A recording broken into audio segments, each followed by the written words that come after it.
Standing on the Mount of Olives, overlooking the Temple Mount, city of Jerusalem.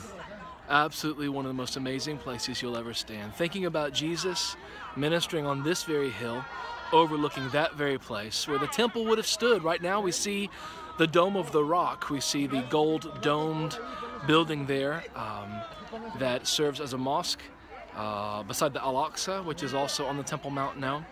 It's where the Muslims believe that Muhammad made the night journey to heaven on a winged horse named Barak. Very interesting. Of course, Islam being created in the early 600s by Muhammad, the Jewish history going back thousands of years. Of course, Muslims debate that, but we know that to be truth historically and biblically. The temple would have stood right there. The temple would have been the center of Jewish worship. And this is Mount Moriah.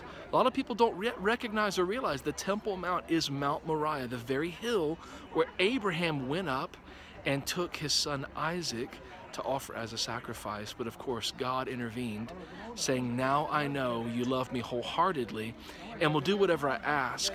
Right there in the valley of Jehoshaphat, right in front of the Temple Mount, Scripture says in Joel 3 that God will bring the nations of the world to be judged based on how they have treated Israel and his land. Fascinating. So blessings to you from Jerusalem. There's so much to learn and enjoy here.